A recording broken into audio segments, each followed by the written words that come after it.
జకర్యా గ్రంథము 4వ అధ్యాయము. నాతో మాటలాడుచున్న దూత తిరిగి వచ్చి నిద్రపోయిన ఒకని లేపినట్లు నన్ను లేపి, నీకు ఏమి కనబడుచున్నదని అడుగగా, నేను సువర్ణమయమైన దీపస్తంభమును, దానిమీద ఒక ప్రమిదెయును, దీపస్తంభమునకు 7 దీపములను, దీపమునకు 7 గొట్టములను కనబడుచున్నవి. మరియు 2 ఒలీవ చెట్లు దీపస్తంభమునకు కుడి ప్రక్క ఒకటియు ఎడమ ప్రక్క ఒకటియు కనబడుచున్నవని చెప్పి, నా ఏలినవాడా, ఇదేమిటి అని నాతో మాట్లాడుచున్న దూతనడిగితిని. నాతో మాటలాడుచున్న దూత, ఇదేమిటో నీకు తెలియదా అని నన్నడుగగా, నేను, నా ఏలినవాడా, నాకు తెలియదంటిని. అప్పుడతడు నాతో ఇట్లనెను, జెరుబ్బాబెలునకు ప్రత్యక్షమగు యెహోవా వాక్కు ఇదే. శక్తి చేతనైనను బలము చేతనైనను కాక, నా ఆత్మ చేతనే ఇది జరుగునని సైన్యములకు అధిపతియగు యెహోవా సెలవిచ్చెను. గొప్ప పర్వతమా, జెరుబ్బాబెలును అడ్డగించుటకు నీవు ఏమాత్రపు దానవు?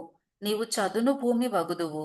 కృప కలుగునుగాక, కృప కలుగునుగాక అని జనులు కేకలు వేయగా, అతడు పైరాయి తీసుకొని పెట్టించును.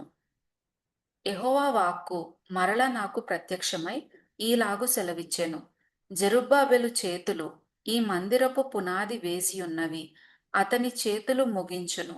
అప్పుడు సైన్యములకు అధిపతియగు యెహోవా నన్ను మీ యొద్దకు పంపియున్నాడని నీవు తెలిసికొందువు.